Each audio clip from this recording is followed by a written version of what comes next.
I thought my 24th birthday would finally bring some good news. Maybe a small celebration, a cake, or even just acknowledgement that I existed. Instead, Martha Thompson set down my dinner plate with the same cold expression shed worn my entire life. Donald barely looked up from his newspaper. The silence felt heavier than usual as I waited for someone to mention the date. Finally, Martha spoke the words that shattered everything I thought I knew about my family. "We only adopted you for the government money," she said, laughing like Shed told the funniest joke. "The benefits run out now that you're 24, so you need to leave." The birthday celebration I'd hoped for became the moment I learned my entire childhood was nothing but a business transaction. "You look confused, Ashton," Martha said, pulling out a thick manila folder from the kitchen drawer. "Let me explain this in terms you'll understand." She spread papers across the dining room table like she was presenting a business proposal. My hands trembled as I recognized official government documents, bank statements, and what appeared to be a detailed spreadsheet with my name at the top. "Foster care payments for 18 months before the adoption finalized," she began, pointing to a column of numbers. $1,200 monthly. Then adoption bonuses, tax credits, educational subsidies. Her finger moved down the list with practiced precision. $347,612 over 18 years. Donald folded his newspaper and joined her at the table. "We kept excellent records," he said proudly. "Every penny documented for tax purposes." My throat felt like it was closing. "But you're my parents. You raised me." Martha's laugh was sharp and bitter. "Raised you? We housed and fed you because we were legally required to. Do you think we went to your school plays because we cared? We were protecting our investment." She pulled out a photo album I'd never seen before. Instead of family pictures, it contained vacation photos from Europe, a new kitchen renovation, and Donald's fishing boat. "The trip to Italy when you were 16. She continued. "That was your college fund money. The kitchen remodel 2 years later. Your money again." She flipped through more pages. "The boat, the new car, even the fence around the yard. All funded by our dear adopted son. We weren't the first ones to figure this out," Donald added, settling into his chair. "We adopted 2 kids before you. Same system, same payoff. When their benefits ended, they moved on with their lives." I felt like I was drowning. "What about college? You said you'd help me pay for school. With what money?" Martha snorted. "We spent it on things that actually mattered to us. Besides, we never legally changed your last name to Thompson. Too much paperwork, too many fees. You're still Ashton Sterling on all your official documents." The revelation hit me like a physical blow. I'd always wondered why my driver's license still showed Sterling while everyone called me Thompson. They'd convinced me it was a paperwork delay that would be fixed eventually. Donald checked his watch. "You've got 30 minutes to pack whatever fits in that backpack upstairs. Don't take anything we bought you because technically, the state bought it." 30 minutes. My voice cracked. "Where am I supposed to go?" "Not our problem anymore," Martha said, already stacking the papers back into the folder. "You're an adult now. Time to take care of yourself." I stumbled toward the stairs, my legs feeling disconnected from my body.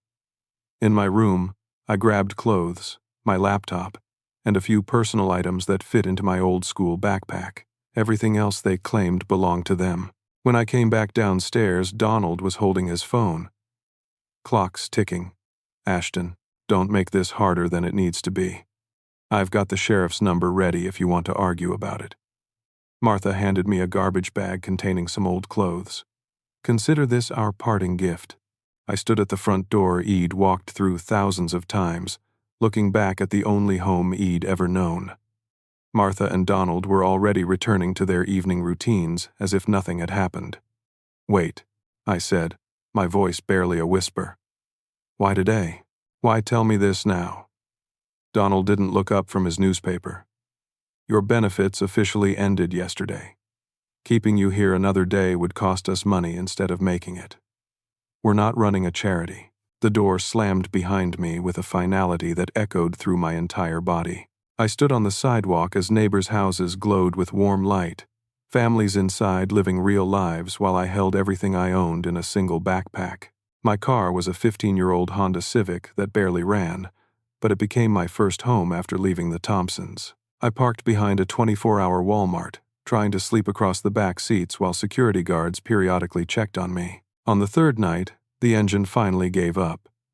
Steam poured from under the hood as other customers stared at me, pushing it to the side of the parking lot. I called every mechanic I could find, but repair costs exceeded the car's worth. I had $237 in my checking account and no way to fix anything. Jake Peterson found me sitting on the curb outside the broken-down Honda, staring at everything I owned scattered around my feet. He was probably 50 years old with weathered hands and kind eyes that had seen too much. "First time?" he asked, settling down beside me without invitation. "First time what?" "Homeless." He said it matter-of-factly, like discussing the weather. "You've got that look, like you can't believe this is actually happening to you." Jake had served 3 tours in Afghanistan before coming home to discover his wife had emptied their bank accounts and disappeared. Had been living in shelters and on the streets for 2 years, learning survival skills nobody should need to know. "Rule number 1, he explained as we walked toward downtown. "Never leave anything valuable unattended." "Rule number 2, libraries are your best friend during the day. Air conditioning, bathrooms, internet access." "Rule 3, know where every soup kitchen operates and what time they serve meals." The Riverside Homeless Shelter became my new address. 50 cots arranged in military-style rows, shared bathrooms that reeked of disinfectant, and a strict schedule that treated grown adults like children. Lights out at 10 o'clock, everyone awake by 6 in the morning, mandatory participation in job search activities. I lost 23 pounds in the first month. Shelter meals consisted of donated food that was often past expiration dates, and I couldn't afford to buy anything else. My clothes hung loose, and my ribs showed through my shirt. Jake taught me which restaurants threw away perfectly good food at closing time, how to find clean water sources around the city, and which areas to avoid after dark. He shared his blanket when temperatures dropped and made sure I understood the unwritten rules that kept people alive on the streets. "The hardest part isn't being hungry," he told me one night as we waited in line for dinner. "It's becoming invisible. People look right through you like you're not even human anymore." He was right. Former classmates crossed the street when they recognized me. Store clerks followed me around like I was going to steal something. Even at job interviews, employers could tell I was homeless despite my efforts to appear clean and professional. Nancy Rodriguez was the one social worker at the shelter who genuinely seemed to care about helping people rather than just processing paperwork. She was probably 35 with tired eyes but infinite patience for the stories she heard every day. "I've been reviewing your case files," she told me during one of our weekly meetings. "There's something you need to know about your adoptive parents." She spread documents across her desk with a grim expression. "They've been collecting disability benefits in your name for the past 6 years, claiming you have a severe learning disability that requires special care." My stomach dropped, but I graduated high school with a 3.8 GPA. I was in honor classes. "I know. That's what makes this fraud." Nancy's jaw tightened. "They're still collecting those payments even though you're not living with them anymore. $800 monthly that should have stopped when you turned 18 if you weren't actually disabled." I felt sick. Even after kicking me out, they were still making money off my existence. "Can we report them?" Nancy sighed heavily. "I've tried.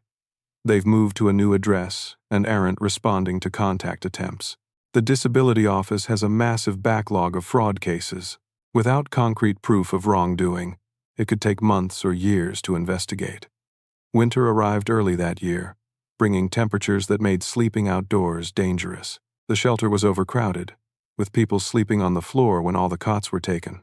I caught pneumonia in November and spent 3 days in the emergency room, where they treated me and sent me back to the streets because I couldn't afford follow-up care. Craig Mills offered me temporary work at his construction cleanup company, promising steady employment for anyone willing to work hard. Desperate for income, I signed up immediately. The job involved cleaning construction sites for 12 hours daily, earning minimum wage with no benefits. Craig hired exclusively from homeless shelters because he knew we had no other options. He paid us in cash at the end of each week, always finding reasons to dock our pay for imaginary infractions. "You missed a spot on that wall," he'd say, pointing to perfectly clean surfaces. "That's coming out of your check." When I complained about unsafe working conditions, Craig fired me on the spot. "Plenty of other people who want this job," he said with a cruel smile. "Maybe you'll appreciate it more next time." I returned to the shelter, feeling more defeated than ever. Jake tried to encourage me, but I could see in his eyes that he was losing hope too. Some people had been cycling through the system for years with no way out. The social worker who processed my paperwork that night was different from Nancy. She barely looked up from her clipboard as she assigned me a cot number. "How long have you been homeless?" she asked in a bored voice. 4 months. She made a note. "Average stay here is 8 months. Some people have been coming and going for 3 years. As I lay on the narrow cot that night, listening to 50 other people trying to sleep in one room, I wondered if this was how the rest of my life would look. The Thompsons had taken everything from me, and there seemed to be no way to build anything new from nothing. By February, I was barely functioning. The constant stress of survival had worn me down to almost nothing. My clothes hung on my shrinking frame like rags, and Id developed a persistent cough that wouldn't go away. The shelter felt more dangerous every week. New people arrived with addiction problems, mental health issues, and sometimes violent backgrounds. I watched Jake get beaten up by 2 men half his age over a disagreement about shower time. His black eye took weeks to heal because we couldn't afford proper medical care. That's when I met Sarah Chen and her 4-year-old daughter Emma. Sarah was 26, barely older than me, but she carried herself with the fierce determination of someone protecting the most important thing in her world. She had been evicted from her apartment when the restaurant where she worked closed permanently. "I keep telling Emma this is an adventure," she whispered to me one evening as we waited in line for dinner. "Like we're camping indoors. She doesn't understand why other kids have their own rooms and we sleep surrounded by strangers." Emma was tiny and quiet, clinging to a stuffed rabbit that had seen better days. She reminded me of myself at that age, trying to make sense of adult problems that shouldn't have been her responsibility to understand. One night, I woke up to shouting near Sarah's cot. A man named Derek, who'd been drinking despite shelter rules, was demanding that Sarah and Emma move so he could have more space. When Sarah refused, Derek grabbed Emma's stuffed rabbit and threw it across the room. "Please don't wake up my daughter," Sarah pleaded, but Derek was already yelling louder. I got out of my cot and walked over. "Leave them alone, Derek. This isn't your business, kid." Derek was probably 6 inches taller than me and outweighed me by 50 pounds. "It became my business when you started threatening a little girl." Derek shoved me backward. But Id learned a few things about fighting during my months on the streets. When he swung again, I ducked and grabbed the security guard's attention. Derek got kicked out that night, but not before Head scared Emma so badly that she couldn't stop crying. Sarah held her daughter while I retrieved the stuffed rabbit from where it had landed near the bathroom doors. "Thank you," Sarah said quietly. "Most people here just ignore what happens to other people."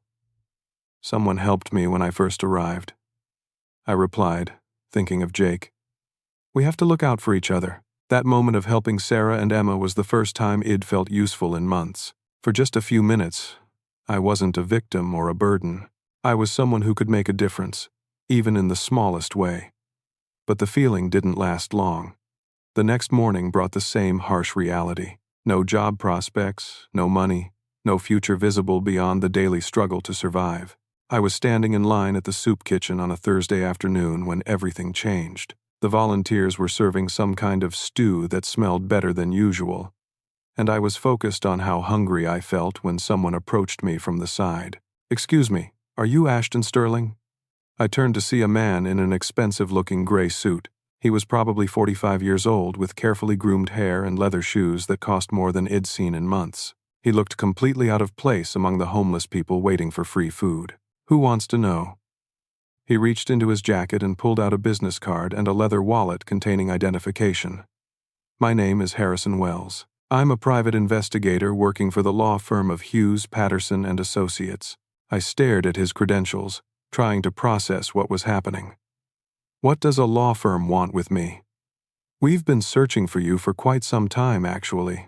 More than 8 months. Can we sit down somewhere and talk privately?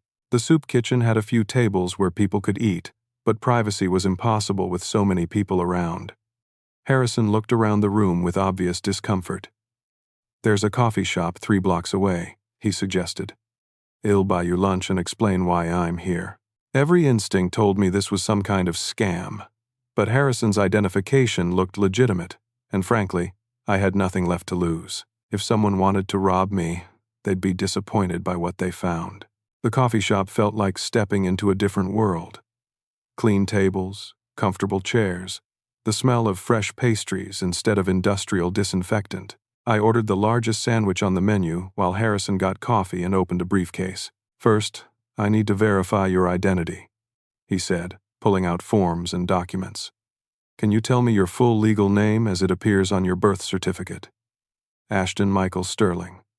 Date of birth, March 15th, 2001. Harrison made notes and compared them to paperwork in his briefcase. Do you know anything about your biological parents?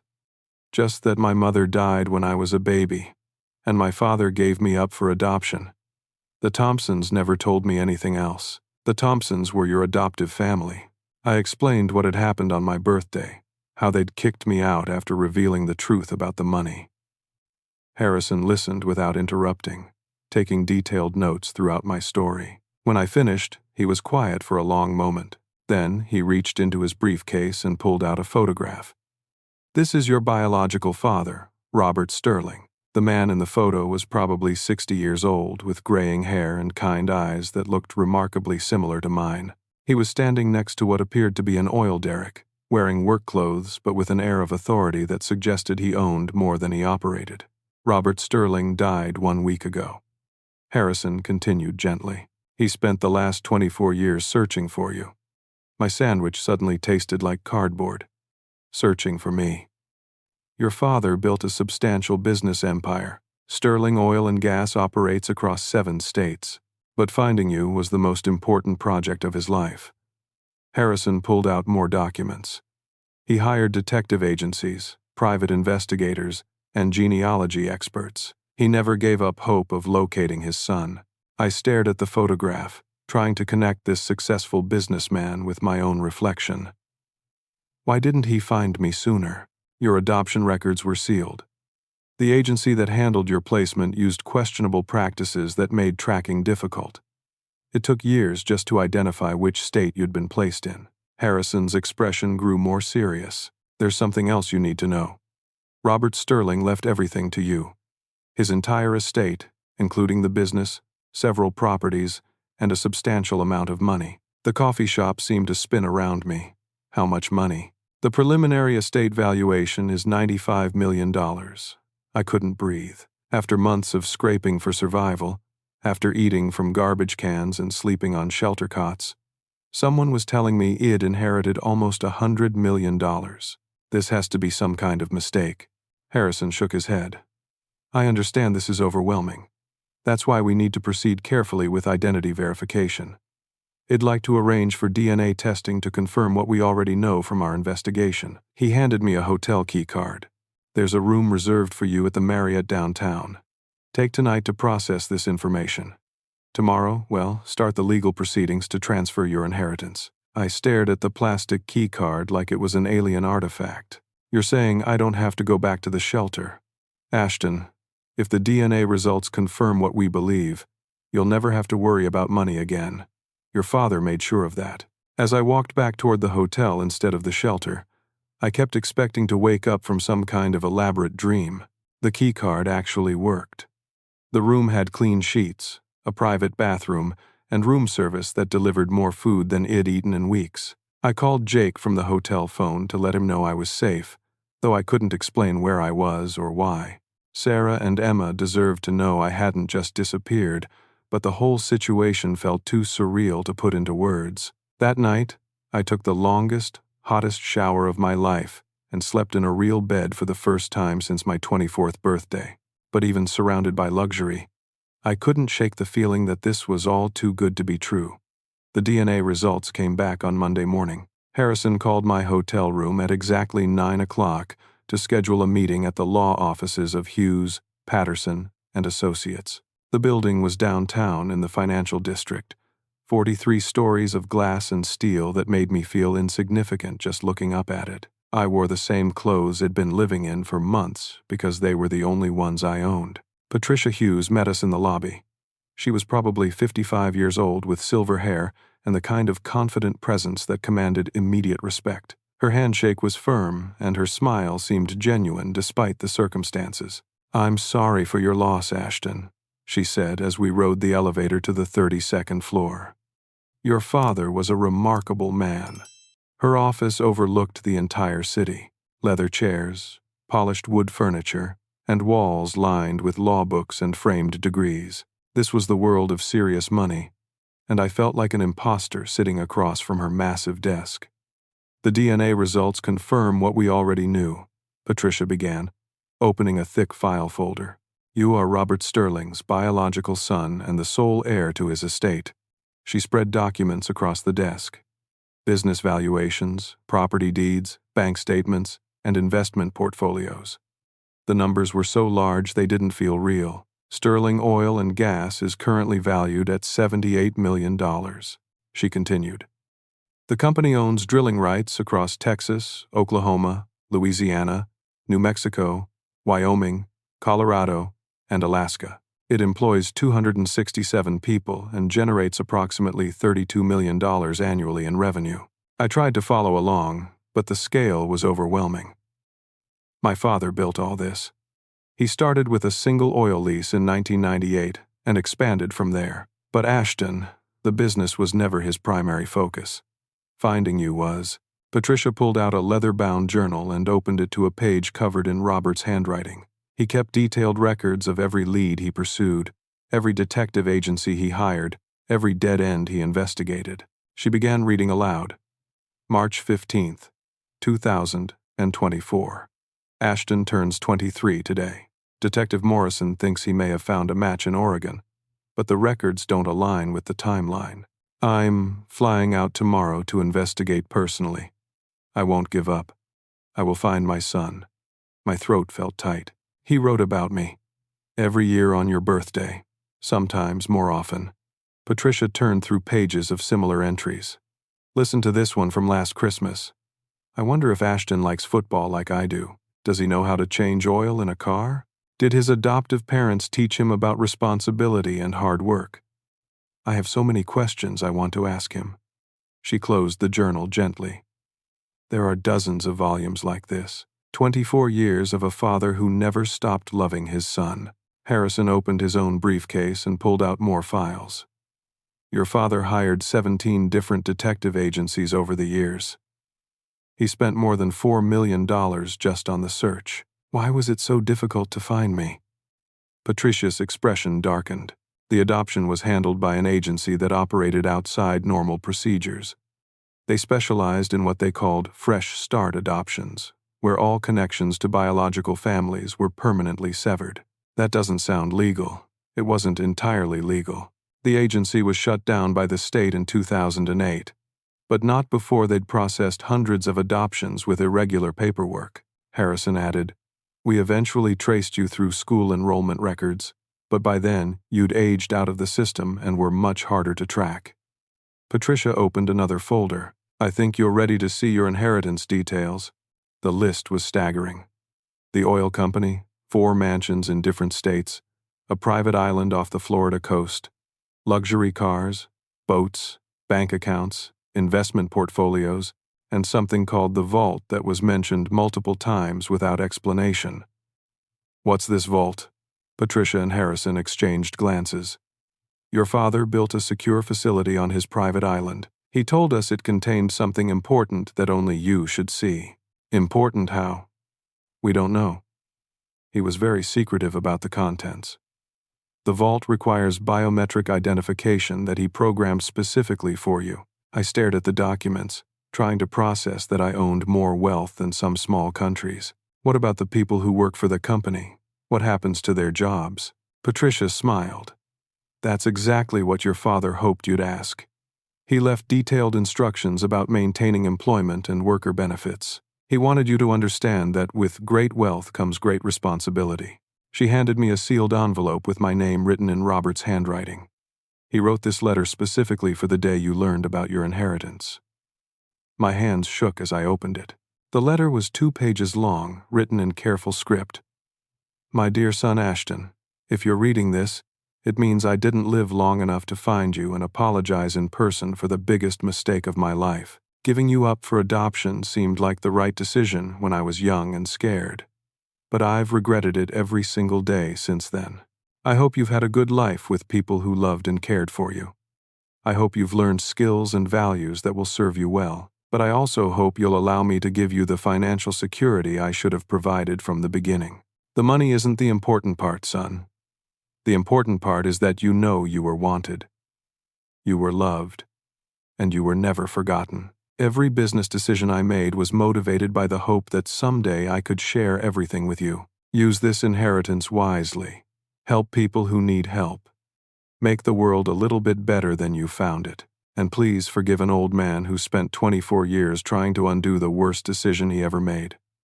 I love you, Ashton. I always have. Your father, Robert Sterling. I had to stop reading because my vision was blurred with tears. This man he had never met had spent his entire adult life trying to find me while the people who claimed to be my parents were calculating how much money they could make from my existence. Patricia gave me time to compose myself before continuing. There's one more person you should meet. She pressed a button on her desk phone, and a moment later, an elderly Korean man entered the office. He was probably 70 years old with gray hair and a kind face that lit up when he saw me. This is David Park, Patricia explained.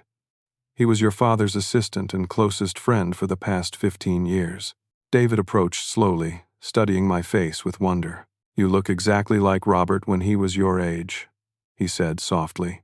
Same eyes, same stubborn jawline. David helped coordinate the search efforts, Harrison added. He probably knows more about your father's life than anyone. David sat down in the chair beside me. Your father talked about you every day, he said with a slight accent that suggested English wasn't his first language. He kept pictures of children he thought might be you. Every Christmas, he bought presents for a son he hoped to find someday. Presents. They're in storage at the house in Texas. 24 years of Christmas and birthday gifts. Baseball gloves, bicycles, books, clothes in different sizes, as he imagined you growing up. The weight of my father's love and dedication was almost too much to bear. While he'd been convinced that nobody in the world cared about me, Robert Sterling had been moving mountains to bring me home. Patricia outlined the next steps. Legal proceedings to transfer ownership, meetings with company executives, tours of the properties, and arrangements to access the mysterious vault. Take your time processing all this, she advised. Your life has changed dramatically, and there's no rush to make major decisions. But I was already thinking about Sarah and Emma at the shelter, about Jake who'd protected me when I was vulnerable, about all the people still struggling while I suddenly had more resources than I could ever use. I want to help the people at the homeless shelter, I said. Tonight, before we do anything else. Patricia smiled. Your father would be proud of that decision. As we left the law office that afternoon, I wasn't the same person who'd walked in that morning. I was Robert Sterling's son, inheritor of an empire built by love and determination. But more than that, I was someone who finally understood that family isn't about the people who claim you for profit, but about the people who never stop searching for you, even when it seems hopeless. The helicopter ride to Robert's private island took 45 minutes from the Florida mainland. It'd never flown in anything smaller than a commercial airliner, and the experience of watching the ocean spread out below us was both terrifying and exhilarating. Captain Torres piloted the helicopter with the easy confidence of someone who'd made this trip hundreds of times. Your father flew out here at least twice a month, he shouted over the engine noise, sometimes more often when he was working on something important. Sterling Island was roughly 200 acres of pristine Florida coastline, complete with white sand beaches, palm trees, and a main house that looked like something from a luxury resort magazine. But what struck me most was how isolated it felt, like a world completely separate from everything it'd known. David Park met us at the helicopter landing pad with a golf cart. The vault is on the other side of the island, he explained, as we drove along a paved path through tropical vegetation. Your father spent 3 years designing the security systems. The vault entrance looked like something from a science fiction movie. Thick steel doors set into what appeared to be a natural rock formation, with electronic panels and biometric scanners that belonged in a government facility. How does it know who I am? I asked, staring at the sophisticated equipment. Your father obtained samples of your DNA from medical records when you were a child, David explained. He programmed the security system to recognize you specifically. The implications of that statement were disturbing. How did he get my medical records? Robert had many contacts in various industries. Some information became available through channels that weren't entirely legal. I placed my hand on the scanner as David instructed. A blue light moved across my palm while a separate scanner analyzed my eye. After several long seconds, multiple locks disengaged with mechanical clicking sounds. The vault door was easily 12 inches thick. Inside, fluorescent lights revealed a room roughly the size of a large bedroom, lined with filing cabinets, computer equipment, and walls covered with photographs, documents, and maps. "Welcome to your father's private investigation center," David said quietly. One entire wall was dedicated to my life. School photos the Thompsons had never shown me, copies of my report cards, medical records, and even what appeared to be surveillance photos of me walking to school or playing in the yard. He was watching me. Only from a distance, and only after he finally located you 2 years ago, David assured me. He hired investigators to confirm you were safe and well cared for. I studied the surveillance photos with growing unease. If Robert's investigators had been watching me for 2 years, they must have known about the Thompsons' treatment. Did he know how they were treating me? David's expression grew grim. That's part of what we discovered. Please, look at this section. He led me to a series of filing cabinets, labeled with names I didn't recognize, but when he opened the first drawer, I saw documents that made my blood freeze. Martha and Donald Thompson's financial records, tax returns, bank statements, and what appeared to be communications with other families. Your father's investigators uncovered something much larger than adoption fraud, David explained. The Thompsons were part of an organized network. The documents revealed a sophisticated operation involving multiple families, social workers, judges, and adoption agencies across 3 states. Children were placed with families who specialized in maximizing government benefits while providing minimal actual care. Look at this, David said, opening another file. Martha Thompson's correspondence with someone named Carol Williams. The emails were coldly businesslike. The sterling placement is working out well. Benefits total approximately $19,000 annually. Recommend similar placements for families meeting profile requirements. They were recruiting other people to do the same thing. It appears so. Your father found evidence of at least 37 other children placed with families in this network over the past decade. I felt sick reading about children reduced to profit margins and investment returns. But the next file David showed me was even worse. This concerns your biological mother, Jessica Morrison. The photographs showed a young woman with dark hair and eyes that looked remarkably like mine. She was probably 22 years old, laughing at something off camera in what appeared to be a park or beach setting. She died in a car accident when I was 6 months old, right? David's expression was grave. That's what the official reports stated. But your father's investigation found significant discrepancies. He pulled out police reports, witness statements, and accident reconstruction documents. Jessica's car went off the road late at night on a curve that she had driven safely hundreds of times. No evidence of mechanical failure, no signs of driver impairment. Are you saying someone killed her? Your father believed so, and he found evidence connecting her death to the adoption fraud network. David opened the thickest file folder yet, revealing audio transcripts, recorded phone conversations, and what appeared to be covert surveillance reports. Jessica Morrison discovered that the adoption agency was operating illegally. She tried to get you back and threatened to expose their practices to authorities. He handed me a transcript of a phone call recorded just 2 weeks before Jessica's death. Her voice was young but determined. I know what you people are doing. You're selling babies to families who only want the government money. I'm going to the FBI. The response came from a voice identified as Famali Subject 2.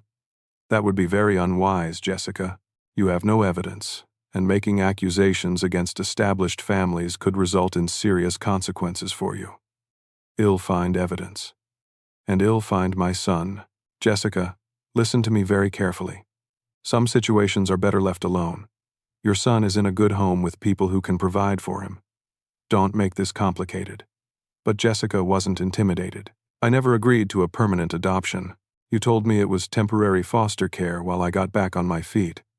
I want Ashton back, and am willing to go to court to get him. The final recorded conversation was chilling. You're making a serious mistake, Jessica. Some mistakes can't be undone. 3 days later, her car went off the road at midnight on a curve shed navigated safely since high school. Your father spent 5 years investigating this case. David continued. He found evidence that Jessica's brakes had been tampered with. Did he go to the police? He tried. But too many people in the system were either compromised or unwilling to reopen a case that was officially closed. David led me to a computer terminal that was still running. Your father was working with FBI agent Susan Walsh. She's been building a federal case against the adoption fraud network. The screen showed emails between Robert and Agent Walsh discussing evidence collection, witness protection, and prosecution strategies. The most recent email was dated just 1 week before Robert's death. Robert, we're close to having enough evidence for indictments. The banking records you provided showing money transfers between the families and adoption agencies are exactly what we needed. Are you prepared to testify when this goes to trial? Robert's response was his last email. I've been preparing for this day for 5 years. Jessica Morrison deserves justice, and those children deserve to know the truth about what was done to them. Is Agent Walsh still working on the case? She's flying here tomorrow to meet with you, David said. Your father's death was sudden, but had already transferred copies of all evidence to federal custody. I spent the next 2 hours reviewing files that documented a criminal enterprise spanning multiple states and involving hundreds of children. The Thompsons weren't just neglectful adoptive parents, they were active participants in a conspiracy that included murder. The evidence was overwhelming. Financial records showing payments between families and adoption agencies, communications discussing specific children as investment opportunities, and proof that Jessica Morrison had been killed to prevent her from exposing the operation. What happens now? I asked as we prepared to leave the vault. David secured the documents and reset the security systems. Agent Walsh will explain the prosecution timeline. But Ashton, you should know that your testimony will be crucial to convicting the people responsible for your mother's death. As we flew back to the mainland that evening, I realized that inheriting Robert's wealth was only part of my new responsibilities. I was also inheriting his mission to seek justice for Jessica Morrison and all the other children who'd been exploited by this network. The Thompsons had taken everything from me, but they'd also taken something much more precious. My mother's life and my right to grow up knowing Shed loved me enough to fight for me. Tomorrow I would meet with the FBI and begin the process of making sure they paid for everything they'd done. Agent Susan Walsh looked exactly like someone who'd dedicated her career to bringing down criminal organizations. She was probably 40 years old with sharp eyes that missed nothing and a handshake that conveyed both competence and determination. Your father was instrumental in building this case, she explained as we sat in Patricia Hugas' conference room. Without his resources and persistence, we never would have uncovered the full scope of the operation. She spread photographs across the table. Martha and Donald Thompson, several other couples, social workers, and what appeared to be administrative staff from adoption agencies. We've identified 43 families involved in this network across Florida, Georgia, and Alabama, she continued. They've defrauded the government of an estimated $12 million over 8 years while providing substandard care to more than 200 children. What about Jessica Morrison's murder? Agent Walsh's expression hardened. That's where we need your help. Martha Thompson made statements to other network members that we recorded through wiretaps, but we need someone who can testify about their motivations and actions. She played an audio recording that made my stomach turn. Martha's voice discussing Jessica's death with another woman like they were talking about the weather. The Morrison girl was becoming a real problem, Martha said. She was asking too many questions and making threats about going to authorities. How did you handle it? Donald has friends who specialize in making problems disappear. Car accidents happen all the time, especially on those back roads late at night. And the boy, Ashton's been very profitable for us. The learning disability classification brings in an extra $800 monthly, and he's not smart enough to question anything. I had to stop the recording. They killed my mother, and then they lied about me having a disability to steal more money. That's exactly what they did, Agent Walsh confirmed, and we have enough evidence to prosecute them for murder, conspiracy, fraud, and racketeering. She outlined the prosecution strategy. Coordinated arrests across 3 states, seizure of assets, and testimony from victims like me who could describe the personal impact of their crimes. Are you willing to confront them while wearing a recording device? She asked. We'd like to capture them admitting to their crimes in their own words. The thought of seeing Martha and Donald again made me physically sick, but I knew this was the only way to get justice for Jessica and all the other children they'd harmed. What do I need to do? Agent Walsh smiled grimly. Show up at their door looking successful and see how they react.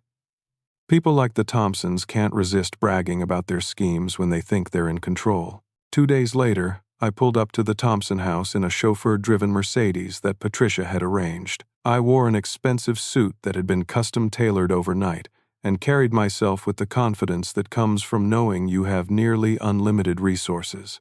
The house looked exactly the same as the day they'd thrown me out, but now I could see it differently. Every improvement, every luxury purchase, every sign of wealth had been funded by exploiting children like me. Martha answered the door and almost dropped her coffee cup when she recognized me. Ashton. She looked me up and down, clearly confused by my transformation. What are you doing here? Hello, Martha. I thought we should talk. Donald appeared behind her, equally shocked by my appearance. How did you afford those clothes? Are you dealing drugs or something? I smiled without warmth. Can I come in? I have some interesting news to share. They exchanged glances but stepped aside to let me enter their living room. I noticed they'd redecorated since he had left, probably with more money stolen from adopted children. You look like you've done well for yourself, Martha said carefully. We always knew you'd figure things out eventually. Did you? Because I remember you calling me too stupid to succeed at anything. Donald sat down heavily in his recliner. We may have been a little harsh that night, but sometimes tough love is what young people need to motivate them. The recording device in my jacket was capturing every word. I needed to get them talking about their crimes without making them suspicious. Actually, I wanted to thank you both, I said, settling into the couch where Id spent countless unhappy evenings. Your business model was very educational. Martha's eyes narrowed. Business model. The government benefits, the tax credits, the disability payments. I had no idea adoption could be so profitable until you showed me your spreadsheets. Donald relaxed slightly. Well, we did work the system pretty effectively. No point in leaving money on the table when the government is giving it away. How many other families did you teach to do the same thing? Martha couldn't resist bragging. We helped quite a few people understand the opportunities available through strategic adoptions. Carol Williams, the Hendersons, Mark and Susan Davis. Probably 15 families total, and the children. What about them? Donald shrugged. They got homes, food, and education, better than they would have gotten in foster care. I thought about sleeping in my car and eating from garbage cans while they collected money in my name. What about after they age out? What happens to them then? Not our problem, Martha said dismissively. We fulfilled our legal obligations. What they do afterward is up to them. Like Jessica Morrison's son? What happened to him after his benefits ran out? The change in their expressions was immediate. Martha's face went pale while Donald's jaw tightened. How do you know about Jessica Morrison? Martha asked slowly. I know a lot of things now. I know she tried to get her son back. I know she threatened to expose your operation. I know she died in a very convenient car accident. Donald stood up abruptly. You need to leave. Right now. But I wasn't finished. I also know about the brake lines that were cut on her car, and the payments you made to have the problem solved permanently." Martha was shaking now. "You don't know what you're talking about." "Don't I? Your own recorded conversations say otherwise. Car accidents happen all the time, especially on those back roads late at night." Sound familiar? The weight of their situation finally hit them. Donald's face turned red with rage. "You're wearing a wire," he snarled, lunging toward me. But Agent Walsh and 6 FBI agents were already coming through the front door with weapons drawn and arrest warrants ready. "FBI, everyone keep your hands where we can see them." Martha collapsed into a chair, sobbing hysterically. "This isn't fair. We gave those children good homes." "You murdered my mother," I said, standing up as agents handcuffed Donald.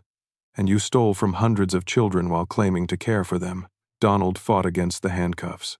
Jessica Morrison was going to destroy everything. She didn't understand how the system worked. "She understood that you were criminals," I replied. "And now everyone else will understand that too." As they loaded Martha and Donald into separate police cars, neighbors gathered on their lawn to watch. I recognized several of them from my childhood, people who'd known something was wrong but had never intervened. Agent Walsh approached as the cars drove away. "We arrested 17 people this morning across 3 states. The entire network is finished." I watched their house being searched by federal agents who carried out boxes of evidence. Computer files, financial records, communications with other network members, and proof of the conspiracy that had destroyed so many lives. What happens to the other children who were exploited? We're working with social services to identify and contact everyone affected. Many of them will be eligible for restitution payments from seized assets. That evening, the local news ran extensive coverage of the arrests. Martha and Donald Thompson were identified as leaders of an adoption fraud network that had operated for nearly a decade. The story included details about Jessica Morrison's murder and the systematic exploitation of vulnerable children. Jake called my hotel room after seeing the broadcast. "Is that really you on the news? Did you just take down the people who kicked you out?" "It's complicated, Jake. But yes, they're going to prison for a very long time." "And you're really Robert Sterling's son?" "The oil company guy. That's also complicated. But Jake, I want you to know that things are going to change for people at the shelter. We're going to make sure everyone has real opportunities." The next morning's newspapers carried the story on front pages across the Southeast. Federal authorities announced that the adoption fraud network had been completely dismantled and that victims could contact a special hotline for assistance. Patricia Hughes called with updates throughout the day. 43 arrests total. Asset seizures worth approximately $8 million. The adoption agencies involved have been permanently shut down. But the best news came from Agent Walsh. Martha Thompson confessed to arranging Jessica Morrison's murder. She'll spend the rest of her life in prison. My mother finally had justice. And Martha and Donald Thompson would never profit from another child's vulnerability again. 6 months later, I stood in the boardroom of Sterling Oil and Gas, looking out at the company executives who'd worked alongside my father for years. These were people who'd helped build something meaningful while I was sleeping in homeless shelters, completely unaware of my heritage.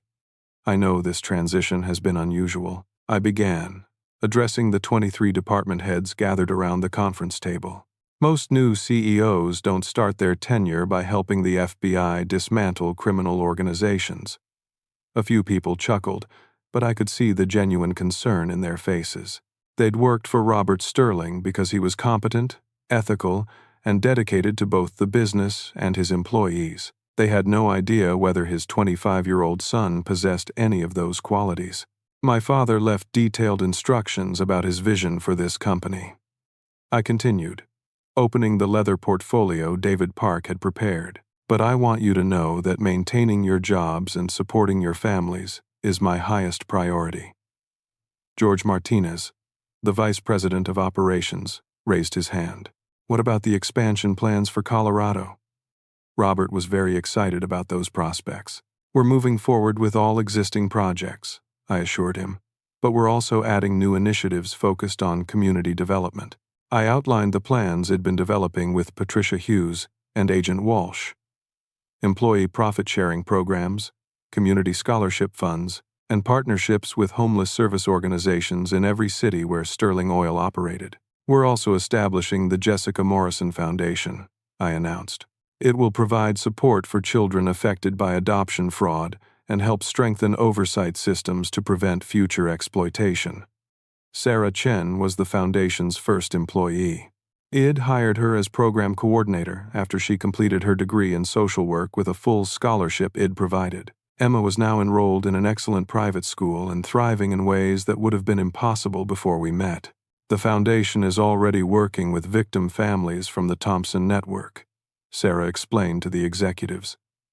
17 children have been reunited with biological relatives who'd been searching for them. 9 families have received compensation for financial losses, and we've helped establish new protocols for adoption agencies nationwide. Jake Peterson had been more difficult to convince.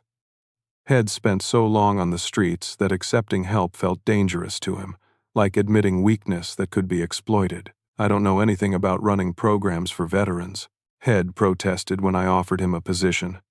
You know everything about what doesn't work, Id replied. That's more valuable than most credentials. Now he managed Sterling Industries' Employment Assistance Program, which had placed more than 150 homeless veterans in permanent jobs across our operations. His first-hand experience with the struggles made him incredibly effective at identifying people who genuinely wanted to rebuild their lives. The private island had been transformed into a retreat center for families affected by adoption trauma. Professional counselors worked with children and parents to process complicated emotions about identity, belonging, and recovery from exploitation. Dr. Martinez, the therapist who coordinated the program, reported remarkable success rates when families understand they're not alone in these experiences. Healing becomes possible in ways that individual therapy can't achieve. Id kept Robert's vault exactly as Head left it, but now it served a different purpose. Instead of investigating crimes that had already happened, it housed research into preventing future exploitation of vulnerable children. Agent Walsh visited quarterly to review the Foundation's work and coordinate with other law enforcement agencies. Your father would be amazed by what you've accomplished, she told me during her most recent visit. The Thompson Network was just one operation. The protocols you've helped develop are preventing similar schemes across the country. The financial inheritance had been overwhelming at first, but Patricia Hughes had helped me understand Robert's investment philosophy. Money was a tool for creating positive change, not an end in itself. Your father never bought anything unnecessary for himself, Shed explained. He lived modestly while building wealth specifically to help you succeed and make a difference. Id followed his example. The mansions were converted into transitional housing for homeless families. The luxury cars were sold, with proceeds funding scholarship programs. I kept one modest house in Texas near the company headquarters and used the others for foundation programs. Emily Watson entered my life quite by accident. She was a marine biologist conducting research near Sterling Island when her boat experienced mechanical problems.